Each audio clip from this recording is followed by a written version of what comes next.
ആരായിരിക്കണം repeat ചെയ്യേണ്ടത് യഥാർത്ഥത്തിൽ? ഒന്ന്, ഇത് വേണമെന്നൊരു ശരിക്കും സീരിയസ് ആയ ആഗ്രഹം ഉണ്ടായിരിക്കും. രണ്ട്, ഹാർഡ് വർക്ക് ചെയ്യാനുള്ള മനസ്സ്. അല്ലാതെ റിപ്പീറ്റ് ചെയ്തുകൊണ്ട് മാത്രം ആർക്കും അഡ്മിഷൻ കിട്ടുന്നില്ല. പേരൻസിൻ്റെയൊക്കെ ഫീഡ്ബാക്ക് അല്ലെങ്കിൽ സപ്പോർട്ടൊക്കെ ഭയങ്കരമാണ്. 2 മക്കളെയും റാങ്കോടെ IIT കയറ്റിവിട്ട ഒന്നിലധികം പേരെ എനിക്കറിയാം. ഈ 38 വർഷമായിട്ട് പഠിച്ച കുട്ടികളുടെ പേരൻസും മതി ഞങ്ങൾക്ക് പരസ്യമായിട്ട്. അവർ പറയും, ഒരാൾ +2 പാസ്സായാൽ അവർ അങ്ങോട്ട് അഡ്വൈസ് ചെയ്യും, നിങ്ങൾ ബ്രില്യൻറ്റിൽ പോയി പഠിക്കുക, നിങ്ങൾക്ക് അവിടെ തീർച്ചയായും പഠിച്ചാൽ നിങ്ങൾക്ക് നല്ല സ്ഥലത്തെത്താം. 2000-2002 കാലഘട്ടമായപ്പോൾ തന്നെ ഈ മെഡിക്കലിൻ്റെയും എൻജിനീയറിങ്ങിൻ്റെയും ഒരു സമയത്ത് ബ്രില്യൻ്റ് ഒരു വ്യക്തമായൊരു ആധിപത്യം ഈ ഒരു മേഖലയിൽ ഉറപ്പിച്ചു. ഒരുപക്ഷെ കേരളത്തിൽ കിട്ടാവുന്ന, ഈ രംഗത്ത് കിട്ടാവുന്നതിൽ ഏറ്റവും സമർത്ഥനായ ആൾക്കാർ ഞങ്ങളുടെ അടുത്തുണ്ട്. ഇത് ഞങ്ങളുടെ ഒരു സ്പെഷ്യലൈസ്ഡ് ഏരിയയാണ്. 39 വർഷമായിട്ട് ഞങ്ങൾക്ക് ഓരോ ഘട്ടങ്ങളിലൂടെ ഡെവലപ്പ് ചെയ്ത 1-2 വർഷത്തിനകത്ത് ഞങ്ങൾ മെഡിക്കൽ രംഗത്തുള്ളതുപോലെ തന്നെ ഇന്ത്യയിലെ IIT അഡ്മിഷൻ്റെ ഒരു നല്ല പാർട്ട് കേരളത്തിൽ എത്തിക്കാൻ സാധിക്കുമെന്ന് ഞങ്ങൾക്ക് ആത്മവിശ്വാസമുണ്ട്. നമസ്തേ.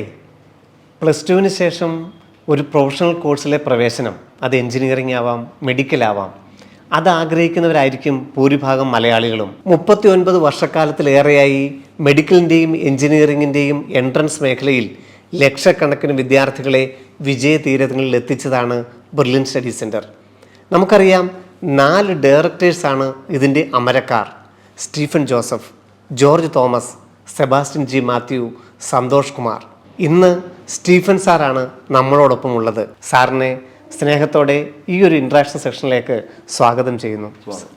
39 വർഷക്കാലത്തിലേറെയായി എൻട്രൻസ് മേഖലയിൽ സംഭവിച്ച ഒരു പരിവർത്തനത്തിന് സാക്ഷിയായ ഒരു നല്ല അധ്യാപകൻ, അല്ലെങ്കിൽ ഒരു നല്ല വ്യക്തി എന്ന നിലയിൽ സ്റ്റീഫൻ ജോസഫ് സാറാണ് ഈ മേഖലയിലേക്ക് കടന്നു വരുന്ന പുതിയ വ്യക്തികളെ, മെഡിക്കലിൻ്റെയും എൻജിനീയറിങ്ങിൻ്റെയും റിപ്പീറ്റേഴ്സ് ബാച്ചിലോടൊക്കെ കടന്നു വരേണ്ട വിദ്യാർത്ഥികളോടും അവരുടെ രക്ഷിതാക്കളോടും ഈ ഒരു മേഖലയിലെ ഏറ്റവും പ്രധാനപ്പെട്ട കാര്യങ്ങളാണ് ബ്രില്യൻറ്റ് സ്റ്റഡി സെൻറ്ററിനെ കുറിച്ച്, ഇവിടുത്തെ ഫാക്കൽറ്റീസിനെ കുറിച്ച്, ഹോസ്റ്റൽ ഫെസിലിറ്റിയെക്കുറിച്ച്, ഈ സംവിധാനത്തിനെക്കുറിച്ചൊക്കെയുള്ള വ്യക്തമായൊരു ധാരണ നിങ്ങളിലേക്ക് എത്തിക്കാൻ വേണ്ടിയാണ് ഈ ഇൻട്രാക്ഷൻ സെക്ഷൻ ഉപയോഗിക്കുന്നത്. സാർ, +2-ന് ശേഷം ഇപ്പം നീറ്റ് ആവാം, JEE മെയിൻ ആകാം, JEE അഡ്വാൻസ്ഡ് ആകാം, അടുത്ത വർഷത്തെ ഈ ഒരു പ്രൊഫഷണൽ കോഴ്സിലോട്ടുള്ള പ്രവേശനം ആഗ്രഹിക്കുന്നവരാണ് ഭൂരിഭാഗം മലയാളികളും. അപ്പം റിപ്പീറ്റേഴ്സ് പ്രോഗ്രാം എന്നാണ് നമ്മളിതിനെ വിളിക്കുന്നതും. എന്താണ് യഥാർത്ഥത്തിൽ ഈ പ്രോഗ്രാമിനെ അറിയാതെയാണ് ഒത്തിരി പേര് വരുന്നതെന്ന് നമുക്ക് തോന്നിയിട്ടുണ്ട്. യഥാർത്ഥത്തിൽ അവർക്ക് പറഞ്ഞു കൊടുക്കാനായിട്ട് എന്താണ് നമ്മൾ റിപ്പീറ്റേഴ്സ് പ്രോഗ്രാമിൽ പഠിപ്പിക്കുന്നത്? NCERT ബേസ്ഡ് +1 +2 മുഴുവൻ പഠിപ്പിക്കുകയാണോ? എന്നും ക്ലാസ്സുകളാണോ? അതോ പരീക്ഷകൾ, ഡൗട്ട് ക്ലിയറൻസ്, എങ്ങനെയാണ് റിപ്പീറ്റേഴ്സ് പ്രോഗ്രാം നമ്മൾ കൈകാര്യം ചെയ്യുന്നത്? ആ വാക്കിൽ നിന്ന് തന്നെ ആണ് അറിയാം, +1 +2 പഠിച്ചവരോ അല്ലെങ്കിൽ എൻട്രൻസിന് കാര്യമായിട്ട് ശ്രദ്ധിക്കാത്തവരായ കുട്ടികൾ, എന്നാൽ അവർക്ക് ഒരുപക്ഷെ അഡ്മിഷൻ ലഭിച്ചതായിരിക്കാം, കുറച്ചുകൂടി ബെറ്ററായ അഡ്മിഷൻ ആഗ്രഹിച്ചുകൊണ്ട് വരുന്ന കുട്ടികളാണ്. അവർക്ക് ഏതാണ്ടൊരു ജൂണിൽ ആരംഭിച്ചാൽ, ജൂലൈയിൽ ആരംഭിച്ചാൽ അടുത്ത വർഷം മെയ് ജൂൺ കൊണ്ട് അവസാനിക്കുന്ന രീതിയിൽ 11 മാസത്തെ പ്രോഗ്രാമാണ്. എന്നാൽ +1 +2 നന്നായിട്ട് റെഡിയാകാതെ വന്നു വരുന്ന കൊച്ചിനെ സംബന്ധിച്ച് ഒരിക്കലും റിപ്പീറ്റ് ചെയ്തുകൊണ്ട് അഡ്മിഷൻ കിട്ടണമെന്നുമില്ല. അപ്പോൾ അവർ ശരിക്കും 2 വർഷത്തെ NCERT ബേസ്ഡ് ആയ ക്വസ്റ്റ്യൻസ് അല്ലെങ്കിൽ മാറ്റർ ആപ്ലിക്കേഷൻ ലെവലിൽ പഠിപ്പിച്ച് ധാരാളം പരീക്ഷകൾ എഴുതി എൻട്രൻസിലേക്ക് എത്തിക്കുക തന്നെയാണ് റിപ്പീറ്റേഴ്സ് പ്രോഗ്രാം. അപ്പോൾ ഡെയിലി ക്ലാസ് റൂമുകൾ തന്നെയാണ് നടക്കുന്നത്. ശരിക്കും ഡെയിലി ക്ലാസ്സസ് തന്നെയാണ്. സ്കൂളിൽ പോകുന്ന പോലെ തന്നെ ആഴ്ചയിൽ 5 ദിവസവും ക്ലാസ്സസും, എന്നാൽ 2 ദിവസം നോർമലി സാറ്റർഡേ ആൻഡ് സൺഡേ ആയിരിക്കാം, 2 ദിവസം സ്റ്റഡി ലീവ് കൊടുത്തിട്ട് എക്സാംസ്. എല്ലാ ആഴ്ചയിലും എൻട്രൻസ് മോഡൽ പരീക്ഷകൾ നടത്തി അവരെ ആ പാറ്റേണിലേക്ക് കൊണ്ടുവരിക. ഒപ്പം ഹാർഡ് വർക്ക് ചെയ്യുന്നൊരു മെൻറ്റാലിറ്റി. അവർ +2-നോടൊപ്പം പഠിച്ചതായിരിക്കാം, എഴുതിയതായിരിക്കാം, പക്ഷേ അതും ആ ഡിസ്ക്രിപ്റ്റീവ് എക്സാമും എൻട്രൻസ് എക്സാംസും രണ്ടും 2 രീതിയാണ്. NCERT ബേസ്ഡ് ആണ്. ഒന്ന് തിയറി ബേസ്ഡ് ആണെങ്കിൽ മറ്റേത് ആപ്ലിക്കേഷൻ ലെവലാണ്. എന്നാൽ നല്ലപോലെ +1 +2 പഠിക്കാത്തൊരു കുട്ടിയെ സംബന്ധിച്ച് റിപ്പീറ്റ് ചെയ്തുകൊണ്ട് വലിയ നല്ലൊരു അഡ്മിഷൻ കിട്ടുമെന്നും ഞങ്ങൾ പറയുന്നില്ല. ശരി. ഈ +1-ൻ്റെയും +2-ൻ്റെയും മുഴുവൻ NCERT ചാപ്റ്ററുകളും നമ്മൾ റെഗുലറായിട്ട് ക്ലാസ് എടുത്ത് ഒരു ഡിസംബർ ജനുവരി കൊണ്ട് ടോപ്പിക്ക് തീർക്കുകയും പിന്നെ ഓരോ പാറ്റേണിലും JEE ആണെങ്കിലും നീറ്റ് ആണെങ്കിലും അഡ്വാൻസ്ഡ് ആണെങ്കിലും അതേ പാറ്റേണിൽ മോഡലുകൾ നടത്തി എക്സാം ഹാൾ വരെ എത്തിക്കുന്ന ഒരു രീതി തന്നെയാണ് നമ്മൾ നടത്തുന്നത്. തീർച്ചയായും ഇത് എൻട്രൻസിന് വേണ്ടി ഒരു സിലബസ് ഇല്ല. അത് +1 +2 NCERT തന്നെയാണ്. എന്നാൽ അത് ഞാൻ നേരത്തെ സൂചിപ്പിച്ച തന്നെ ആപ്ലിക്കേഷൻ ലെവലിൽ പഠിച്ച കാര്യങ്ങൾ ആപ്ലിക്കേഷൻ ലെവലിലേക്ക് ഉപയോഗിക്കാൻ വേണ്ട എബിലിറ്റി അവർ ഡെവലപ്പ് ചെയ്യുക തന്നെയാണ്. അത് ഫുള്ളായിട്ടും 2 വർഷത്തെ ടോപ്പിക്കുകളും പഠിപ്പിക്കും. എന്നാൽ +1ലും +2ലും പഠിപ്പിക്കുന്ന പോലെ അത്രയും സ്ലോ ആയിട്ട് പോകാൻ പറ്റില്ല. കാരണം ഈ 11 months അല്ലെ 10 months കൊണ്ട് 2 വർഷത്തെ ടോപ്പിക്കുകൾ നമ്മൾ തീർത്തേ ഒക്കുള്ളൂ. ഒപ്പം ഒരു 3 monthsൻ്റെയൊക്കെ റിവിഷനോട് നടത്തിയാൽ മാത്രമേ ഇത് റിസൾട്ടിലേക്ക് എത്തുകയുള്ളൂ. ഈ റിപ്പീറ്റേഴ്സ് പ്രോഗ്രാം ചെയ്യുമ്പോൾ അല്ലെങ്കിൽ ഈ 1 വർഷം ഡ്രോപ്പ് ചെയ്തുകൊണ്ട് നമ്മൾ എൻട്രൻസിന് വേണ്ടിയിട്ട് ഇമ്പ്രൂവ് ചെയ്യാൻ ശ്രമിക്കുമ്പോൾ ആരായിരിക്കണം റിപ്പീറ്റ് ചെയ്യേണ്ടതെന്നൊരു ചോദ്യം. സാർ ഇപ്പോൾ വ്യക്തമായിട്ട് പറഞ്ഞു +1 +2 ഈ ഒരു തിയറി ബേസ്ഡ് കിട്ടിയവർ അല്ലെങ്കിൽ ജസ്റ്റ് കുറച്ച് മാർക്ക് കൊണ്ട് എൻട്രൻസ് കിട്ടാതെ പോയവർ ആരായിരിക്കണം റിപ്പീറ്റ് ചെയ്യേണ്ടത് യഥാർത്ഥത്തിൽ? ഒന്ന്, ഇത് വേണമെന്നൊരു ശരിക്കും സീരിയസ് ആയ ആഗ്രഹം ഉണ്ടായിരിക്കും. 2, ഹാർഡ് വർക്ക് ചെയ്യാനുള്ള മനസ്സിലാണ്. അല്ലാതെ റിപ്പീറ്റ് ചെയ്തുകൊണ്ട് മാത്രം ആർക്കും അഡ്മിഷൻ കിട്ടത്തില്ല. +1 +2 നന്നായിട്ട് റെഡിയായി വരുന്ന ഒരു കുട്ടിയെ സംബന്ധിച്ച് ഈ അഡീഷണൽ ട്രെയിനിങ് കൊണ്ട് അവർ IITയിലേക്കോ അല്ലെങ്കിൽ നല്ലൊരു മെഡിക്കൽ കോളേജിലേക്കോ എത്തുകയുള്ളൂ. പലപ്പോഴും ചില പേരൻസ് ചോദിക്കാറുണ്ട്, നിങ്ങൾക്കൊരു 60% 50% മാർക്കുള്ള കുട്ടിയെ തന്നിട്ട് നിങ്ങൾക്ക് റാങ്ക് എടുക്കാൻ പറ്റുമോ? ഒരിക്കലും പറ്റില്ല. അത് നന്നായിട്ട് റെഡിയായി വരുന്ന ഒരാൾക്ക് കൊടുക്കുന്ന അഡീഷണൽ ട്രെയിനിങ്ങിൽ മാത്രമാണ് എൻട്രൻസ് കോച്ചിങ്. ഞങ്ങൾ മാർക്ക് ബേസ്ഡ് തന്നെയാണ് അഡ്മിഷൻ കൊടുക്കുന്നത്. അത് ഒരുപക്ഷെ ഞങ്ങളുടെ സ്വാർത്ഥത കൊണ്ടല്ല, മാർക്ക് കുറഞ്ഞ് അല്ലെങ്കിൽ +1 +2 NCERT പഠിക്കാത്ത ഒരു കുട്ടി വന്നിട്ട് അത്ഭുതങ്ങൾ നടത്താനൊന്നും പറ്റിയില്ല. അങ്ങനത്തെ ദൈവികമായ കഴിവുകളൊന്നും ഞങ്ങൾക്കൊന്നും ഇല്ലതാണ്. പക്ഷേ എന്നാൽ യാദൃശികമായിട്ട് ഏതെങ്കിലും ഇപ്പം പ്രത്യേകിച്ച് കോവിഡ് കാലത്ത് ഓൺലൈൻ ക്ലാസ്സുകൾ അറ്റൻഡ് ചെയ്തു, നല്ല മിടുക്കനായ ഒരാളായിരിക്കാം, കുറച്ചൊക്കെ ഡൈവേർട്ട് ചെയ്ത് പോയ ആളാണെങ്കിൽ ഈ ഒരു വർഷം മേക്കപ്പ് ചെയ്യാൻ സാധിക്കും. എങ്കിലും ജനറലി ഞങ്ങൾ കണ്ടിരിക്കുന്നത് +1 +2 നല്ലപോലെ പഠിച്ചു വരുന്ന ഒരാൾക്ക് ഞങ്ങളുടെ ട്രെയിനിങ്ങോട് ചേരുമ്പോൾ അയാൾക്ക് ഉറപ്പായിട്ടും ഏറ്റവും നല്ല സ്ഥലത്ത് അഡ്മിഷൻ മേടിക്കാൻ പറ്റും. ഹാർഡ് വർക്ക് ചെയ്യാനുള്ള മനസ്സുണ്ടായിരിക്കും. തീർച്ചയായിട്ടും. സാർ 39 വർഷമായി ബ്രില്യൻ സ്റ്റഡി സെൻറ്ററിൻ്റെ ചരിത്രം. ഒരു 4 യുവാക്കൾ PG പഠനത്തിന് ശേഷം ട്യൂഷൻ സെൻറ്ററിൽ നിന്ന് തുടങ്ങി ഇന്ന് മെഡിക്കലിൻ്റെയും എഞ്ചിനീയറിങ്ങിൻ്റെയും എൻട്രൻസിൽ ഏറ്റവും അധികായന്മാരായിട്ട് കേരളത്തിൽ നിലകൊള്ളുന്നു. ഈ ഒരു ചരിത്രം, ട്യൂഷൻ സെൻറ്ററിൽ നിന്നും എൻട്രൻസ് മേഖലയിലോട്ടുള്ള ഈ ഒരു ചരിത്രം, ഒരു യാത്ര ഒന്ന് പറഞ്ഞു കൊടുക്കുകയാണെങ്കിൽ ഏറ്റവും എളുപ്പത്തിൽ അവരോട് എങ്ങനെ പറഞ്ഞു കൊടുക്കാൻ സാധിക്കും? ശരിക്കും ഞങ്ങളുടെ പടിപടിയായുള്ള വളർച്ച തന്നെയാണ്. അന്ന് 39 വർഷം മുമ്പ് ഒരു ബാച്ച് ആയിരുന്നെങ്കിൽ ഇപ്പോൾ മെഡിക്കലാണെങ്കിൽ ഏതാണ്ട് 100-ലധികം ബാച്ചുകളിൽ കുട്ടികളെ റിപ്പീറ്റ് ചെയ്യുന്നുണ്ട്. അപ്പം അത് അന്നുള്ള ഞങ്ങളുടെ ഫാക്കൽറ്റികൾ ഉൾപ്പെടെ ഇപ്പോഴും ഞങ്ങളിലുണ്ട്. വന്നിരിക്കുന്ന ധാരാളം, അതായത് ഒരുപാട് ഘടകങ്ങളതുണ്ട്. ഞങ്ങളുടെ ക്ലാസ് റൂംസ് നല്ല ശരിക്കും ഏറ്റവും ആധുനിക രീതിയിലുള്ള ക്ലാസ് റൂംസ്, ഹോസ്റ്റലുകൾ, അഡീഷണൽ സപ്പോർട്ടിംഗ് മെറ്റീരിയലുകൾ, ഓൺലൈൻ ക്ലാസ്സുകൾ, മറ്റ് ഏറ്റവും ലേറ്റസ്റ്റ് ആയിട്ടുള്ള ടെക്നോളജി ഉപയോഗിച്ചുള്ള ക്ലാസ്സുകളും പിന്നെ ലേണിംഗ് ആപ്പ്, പിന്നെ ഒപ്പം ഞങ്ങളുടെ വളരെ എക്സ്പീരിയൻസ്ഡ് ആയിട്ട് 600-ലധികം പ്രൊഫസർമാരുടെ ക്ലാസ്സുകൾ. ഒരുപക്ഷെ കേരളത്തിൽ കിട്ടാവുന്ന, ഈ രംഗത്ത് കിട്ടാവുന്നതിൽ ഏറ്റവും സമർത്ഥനായ ആൾക്കാർ ഞങ്ങളുടെ അടുത്തുണ്ട്. ഒപ്പം അവരോടൊപ്പം ഇതിൽ കോർഡിനേറ്റർമാർ, directors, coordinators, mentors, class teachers, even എല്ലാ മേഖലയിലും നോൺ ടീച്ചിങ് മേഖലയിലുള്ള ആൾക്കാർ പോലും, അവരുടെ പോലും കൂട്ടായ പരിശ്രമം. ശരിക്കും പറഞ്ഞാൽ ബ്രില്യൻ്റ് ഒരു കുടുംബം തന്നെയാണ്. എല്ലാവർക്കും ഒരു ആവേശമാണ് ബ്രില്യൻ്റിലെ റിസൾട്ട് എന്ന് പറഞ്ഞാൽ. ഏറ്റവും താഴേക്കുള്ള സ്റ്റാഫ് മുതൽ പ്രൊഫസർ മുതൽ ഡയറക്ടർ വരെ എല്ലാവരും ഒന്നിച്ചു ചേരുമ്പോൾ മാത്രമാണ്. അതായത് ഞങ്ങളുടെ 4 പേരുടെ കഴിവ്, ഞങ്ങൾ ഇതിൻ്റെ ഒരു പുറകിൽ നിൽക്കുന്ന ആൾക്കാർ മാത്രമാണ്. ശരിക്കും ഈ എല്ലാ കുട്ടികളെയും ഏറ്റവും നല്ല സ്ഥലത്ത്, അതായത് ഇത്രയും വലിയ റിസൾട്ട് ഉണ്ടാകാനൊരു ബ്രില്യൻറ്റ് ഫാമിലിയുടെ ഒരു ആവേശം തന്നെയാണത്. അപ്പോൾ അത് ഞങ്ങൾ ഒരു നിമിത്തമായെന്ന് മാത്രമേ ഉള്ളൂ. സാർ, നമുക്ക് ഈ പറഞ്ഞതുപോലെ 39 വർഷമായി, അതിൽ ഏതാണ്ട് ഒരു 2000-2002 കാലഘട്ടമായപ്പോൾ തന്നെ ഈ മെഡിക്കലിൻ്റെയും എഞ്ചിനീയറിങ്ങിൻ്റെയും ഒരു സമയത്ത് ബ്രില്യൻ്റ് ഒരു വ്യക്തമായൊരു ആധിപത്യം ഈ ഒരു മേഖലയിൽ ഉറപ്പിച്ചു. ഇന്ന് നമ്മൾ 2023 കടന്നു പോകുമ്പോഴും ഈ മെഡിക്കലും എഞ്ചിനീയറിങ്ങും അല്ലാത്ത കുറേ കൂടി ലാഭമുണ്ടാക്കാവുന്ന മറ്റു ബിസിനസ്സുകളൊന്നും ഈ 4 ഡയറക്ടേഴ്സ് ഒരിക്കൽ പോലും ആലോചിച്ച് കണ്ടിട്ടില്ല, ചിന്തയിൽ പോലും നന്നായിട്ട് കണ്ടിട്ടില്ല.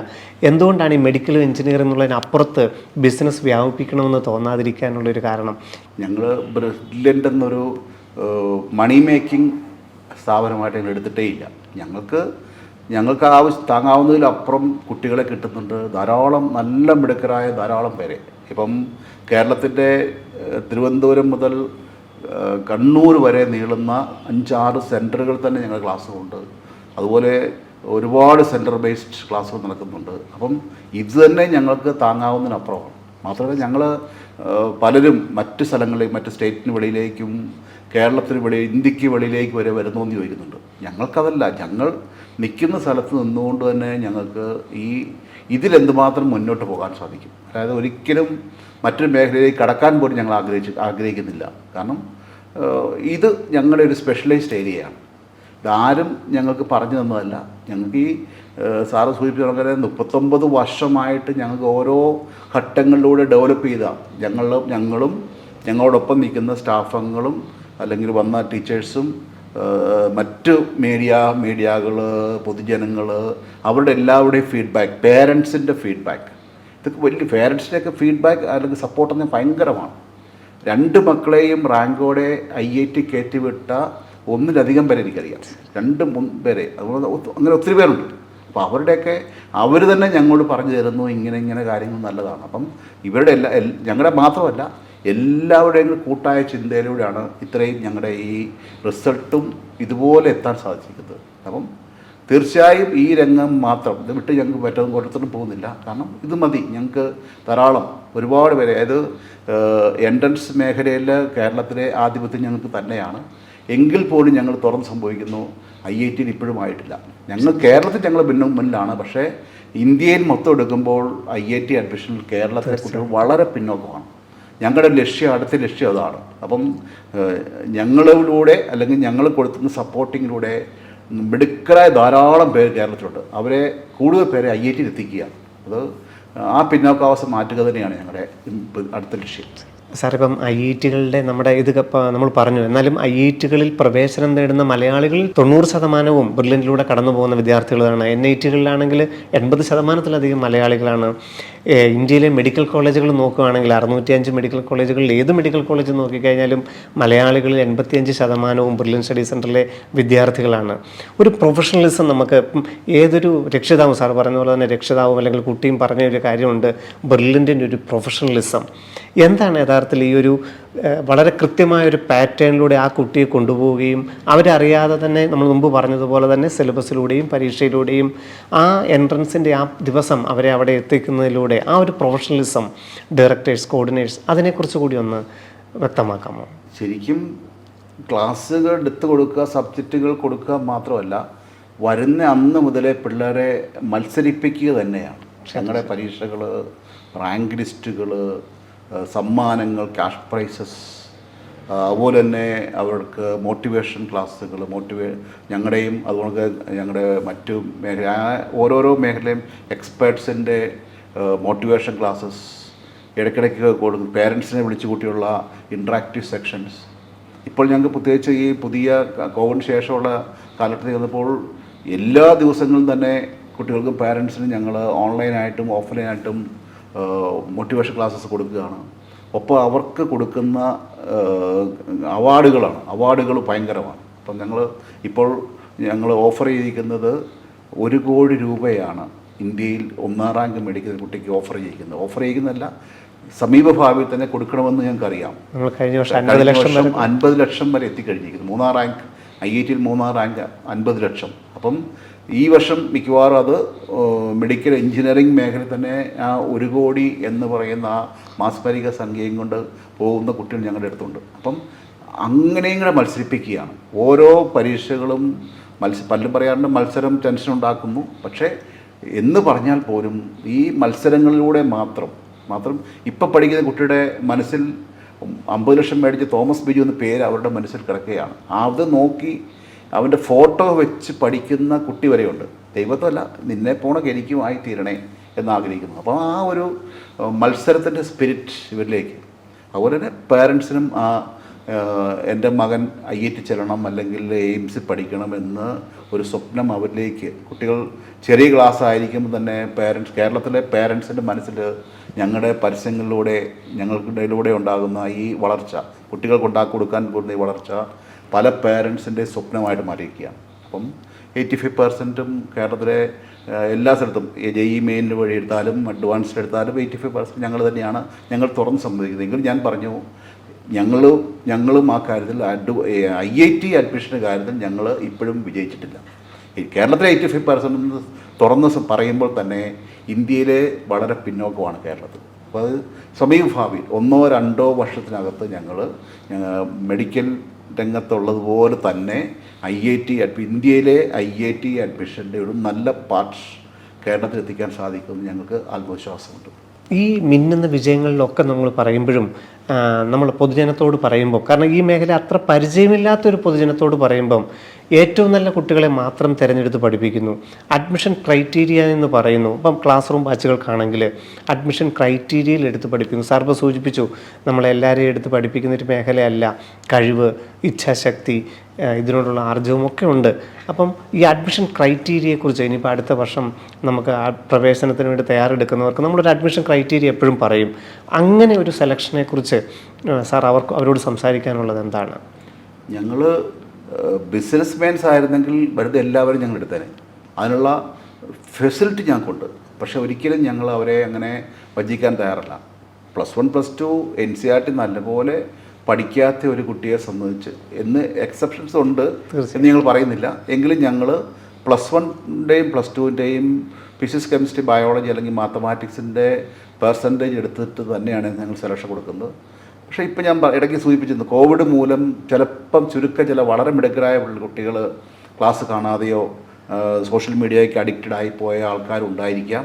അതുകൊണ്ട് ഈ വർഷം ഞങ്ങൾ ഈ +1 +2ൻ്റെ മാർക്ക് മിനിമം കട്ട് ഓഫ് ഇല്ലാത്തവർക്ക് മറ്റൊരു അഡ്മിഷൻ ടെസ്റ്റ് തന്നെ വെച്ചിരിക്കുകയാണ്. ഇനി അങ്ങനെ അങ്ങനെ ഒരു ആപ്റ്റിറ്റ്യൂഡ് ഉള്ളൊരു കുട്ടി +2 മാർക്ക് കുറഞ്ഞു പോയാലും അയാൾക്ക് പ്രവേശനം കിട്ടാതെ വരരുത്, അങ്ങനെയും കൊടുക്കുന്നുണ്ട്. പക്ഷേ ഞാൻ ആദ്യം സൂചിപ്പിച്ച അങ്ങനെ ഒബ്ജക്റ്റീവ് ആപ്റ്റിറ്റ്യൂഡ് ഇല്ല, സബ്ജക്റ്റേ അറിയത്തില്ലാത്ത ഒരാളെ സംബന്ധിച്ച് വെറും അട്രാക്ഷൻ കൊണ്ട് വന്നിട്ട് ഒരു കാര്യമില്ല. MBBS കിട്ടിയാൽ കൊള്ളാം, IIT പഠിച്ചാൽ കൊള്ളാം എന്ന് പറഞ്ഞിട്ട് കാര്യമില്ല.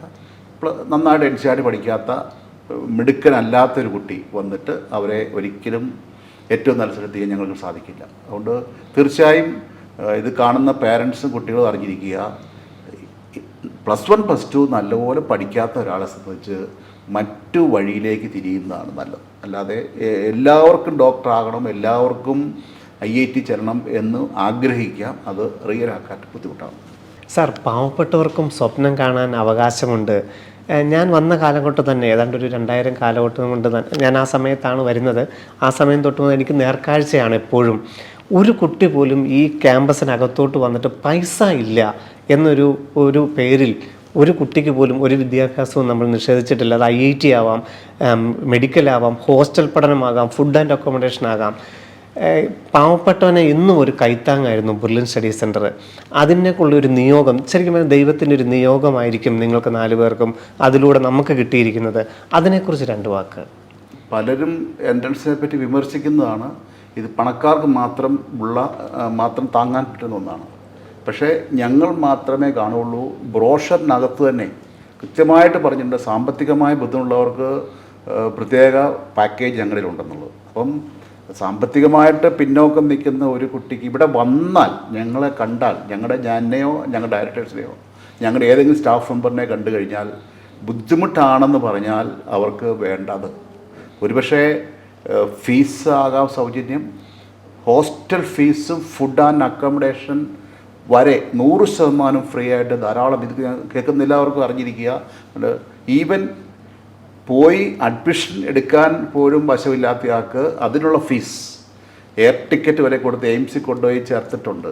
അതുകൊണ്ട് തന്നെ സ്വകാര്യ കോളേജ് ചേർന്നിട്ട് അവിടുന്ന് വിളിക്കുകയാണ്, സാറേ അവിടെ ചെന്നപ്പോൾ അവർ കൂടുതൽ തുക ചോദിച്ചു, അടയ്ക്കാൻ പൈസ ഇല്ല, നീ ഇനി വന്നോ, നിനക്കുള്ള പൈസ തന്നേക്കാം, കാരണം ദൈവം ഞങ്ങൾക്ക് തന്നിട്ടുണ്ട്.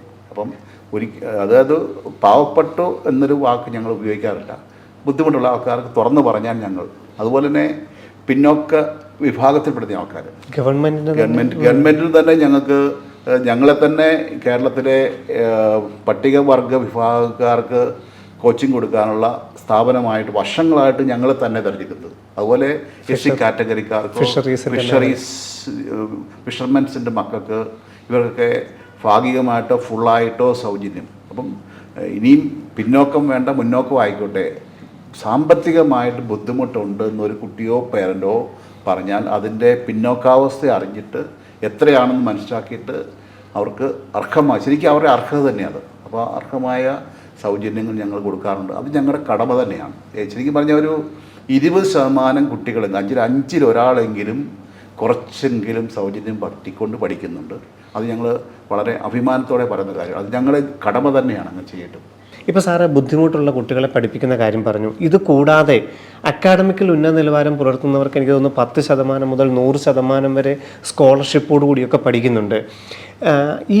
ഇങ്ങനെ നമുക്ക് പഠിപ്പിക്കാനായിട്ട് എങ്ങനെയാണ് നമുക്ക് സാധിക്കുന്നത്? ഇപ്പം നമുക്ക് സ്വന്തമായിട്ട് ബിൽഡിംഗ് ആണോ, നമുക്ക് ലോണുകളില്ല, അങ്ങനെ നമ്മളുടെ ബാധ്യതകൾ കുറച്ചുകൊണ്ട് വെച്ചിട്ടാണോ നമുക്ക് ഇത്രയധികം ഇവരെ സഹായിക്കാൻ സാധിക്കുന്നത്? എങ്ങനെയാണ്? തീർച്ചയായും നമുക്ക് നല്ല മിടുക്കരായ കുട്ടികൾക്ക് അവർക്ക് കൺസെഷൻ അർഹത തന്നെയുണ്ട്.